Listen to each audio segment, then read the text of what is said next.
What is going on, guys? Welcome back to the channel, and today we are going to be starting a brand new series on the channel, and that is going to be a monthly Q&A. Now, I've started this series through the Discord, and if you guys want to join the Discord server, then there will be a link down in the description. Just be aware that is mostly a Star Wars server, so you'll probably find only a couple of the boys in there who are actually interested in Battlefield, but it is a great little community nonetheless, so feel free to join that if you are interested. But what I'm thinking going forward is that I'll probably just do sort of a mix of both. So what I'll do is I'll do some Discord questions, and then I'll actually get you guys to ask some questions in the comments of this video, and then obviously every Q&A moving forward, and then I'll get around to answering those the next month. And if you guys do, if you get a question middle of the way through the month or something, then obviously you can just come back to this video and leave a comment down below. Now, what I'm also going to be doing is I'm going to be doing channel member priority. So for anyone who is a channel member, they're going to get priority, and I'll make sure to answer their questions first before I get to everyone else's. I can't guarantee that I'm going to be able to answer every question every time. I usually only pick about 5 to 7 questions on the main channel when I do these, so I'll probably keep that format pretty similar on this one as well. So if you guys do want to guarantee your questions being answered, then do consider becoming a channel member and helping support the channel.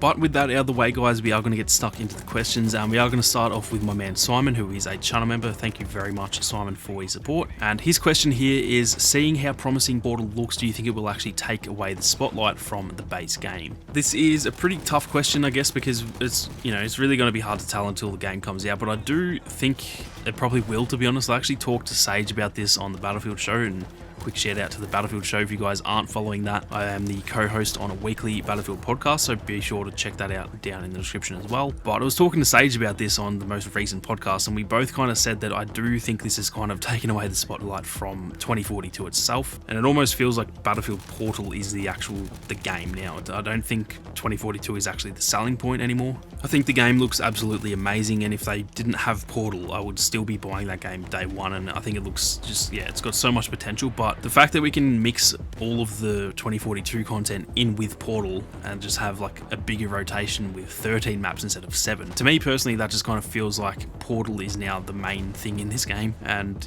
most of the time, if I'm going to play Conquest, I'll probably just go and play it through Battlefield Portal and play on a server that has all 13 maps instead of the 7 from Battlefield 2042. So I do think it actually takes away from the base game in a way, but in saying that, I don't think it really matters at the end of the day, because it is still, it's still the same game. So I think for the players, it won't really matter that much, and then I think for the developers, I don't think that'll matter much either, because at the end of the day, we're still buying the game and still playing their game. So much the same as how like Warzone and Call of Duty have kind of got like their separate little play bases, and to be honest, Warzone has completely taken away from the actual Call of Duty games. I don't think Activision really care, because people are still playing technically Call of Duty. So overall, I do think it takes away a little bit, but at the end of the day, I don't think it really matters either.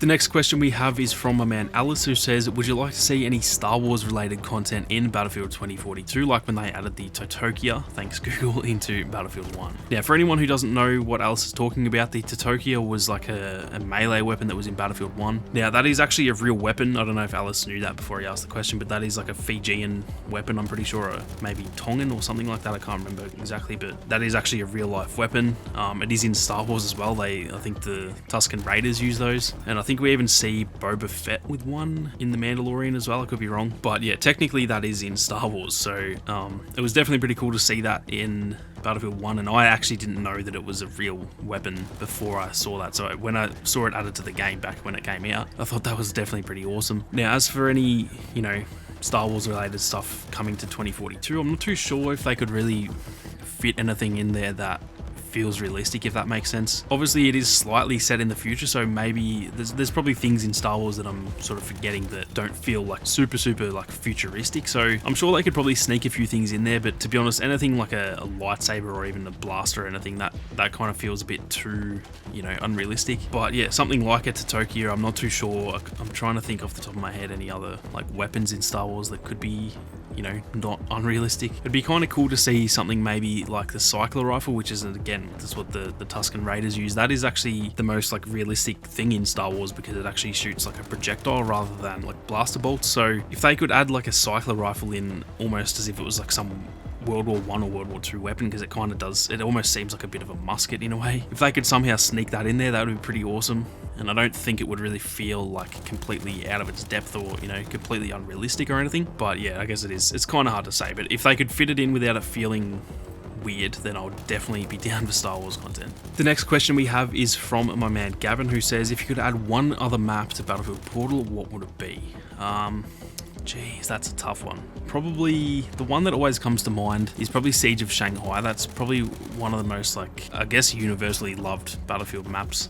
So I think, yeah, probably Siege of Shanghai would be up there. I think one more for me personally would be St. Quentin Scar. I don't think that's necessarily a popular opinion, but that's probably one of my favorite maps ever. Really, any Battlefield 1 or Battlefield 4 map would be a big yes from me. So I think if I had to pick one though, it'd probably be Siege of Shanghai. The next question we have is from my man Bob, and he says, if the rumor that the Reason service was stopped for Battlefront 2 in order for more focus to be placed on developing Battlefield 2042 were true, do you think that was the right move given what we've seen the game will be like with Portal and all? Or do you think they still pulled the plug too early on Battlefront 2? That is a very, very good question there.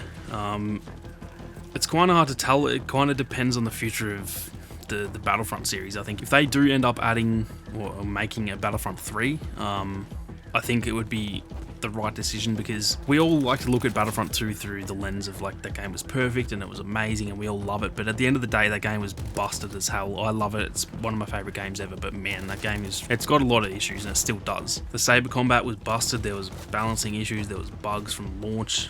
It was far from the perfect game, and even like the fact that there's no like monetization system in it really, because everyone just has every skin and everything. Like, as much as it would have been awesome to keep getting content, I think the game was it didn't just end because of Battlefield 2042. I think it was on its way out at that point. I think a lot of people were kind of skewed by the fact that the Celebration Edition went really well, and then the Rise of Skywalker content was really well received as well. So it seemed like it was having a bit of a resurgence, and then, you know, a few months later it was ended. But in my opinion, the game wasn't going to last much longer anyway, because they just can't keep funding a game that doesn't have any way to make money. So personally, I think it was the right decision, as much as I hate to say that, because you guys know firsthand that like I was doing very well from that game. It was making me a lot of money to, you know, to build my career, and the channel was growing and all that kind of stuff. So of course I wish it was still going, because I'd probably have like 150,000 subs at that point. But I think from an actual business perspective, yeah, I think it was probably the right choice. And looking at how good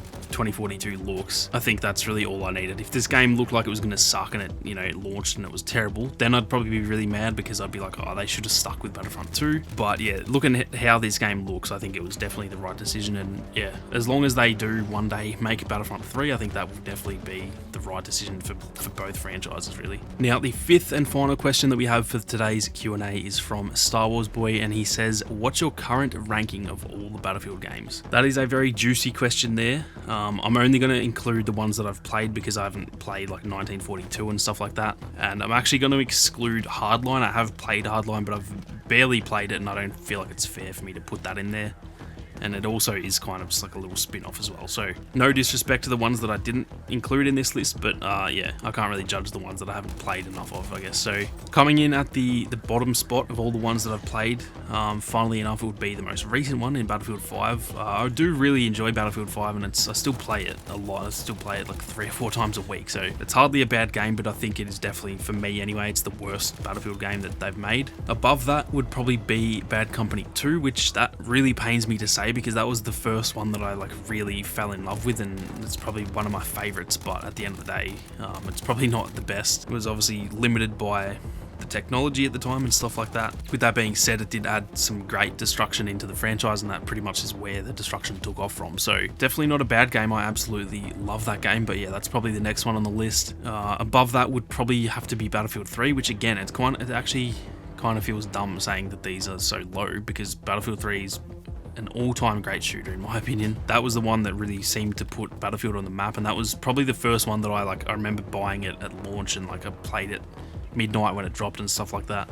The hype around that game, I remember when the beta came out, I remember actually being at a mate's house and we all jumped on, and it was like these guys had never played Battlefield, and it was just such an awesome experience. So again, it kind of sucks to not have it at the top, because these games all feel like they should be number one in a way, but that's probably where that one deserves to go.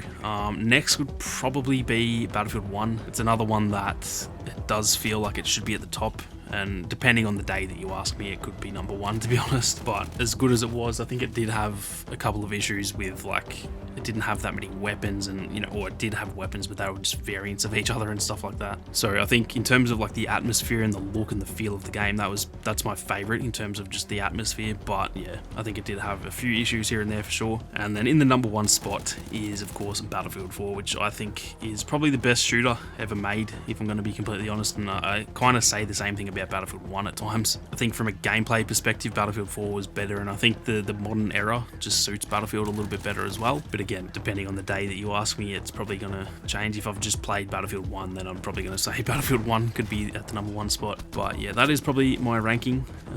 Like I said, I love all of them. I've never really disliked a Battlefield game. Battlefield 5 is probably the closest it's been to disliking one, and I don't even remotely dislike the game. It's just, yeah, just got a few issues here and there really. So that is my list, and yeah, feel free to leave your own lists in the comments as well, guys. Obviously it's always a fun thing to discuss, is the ranking list, so yeah, feel free to leave yours down in the comments. But that is going to do it for the Q&A, boys and girls. Like I said, if you do have any of your own questions, then feel free to just leave those in the comment section of this video. And like I said, if you get a question, you know, if you think of something in like 3 weeks from now, you can feel free to come back and leave comments as well. Or like I said, if you want to join the Discord, then there will be a link down in the description as well. And I do set up like a Q&A channel every month and sort of get everyone to ask their questions in there. So be sure to get your questions in for the next one. I'm going to make this a monthly thing, like I said. And if you do want to guarantee those questions getting answered, then like I said, be sure to consider becoming a channel member, as I will be doing channel member priority. But that is going to do it for this one, guys and gals. If you enjoyed the video, then be sure to leave a like down below. And if you are new, then consider subscribing to the channel with those notifications on. Thank you all very much for watching. You guys have a great day, and I'll see you all out there on the battlefield.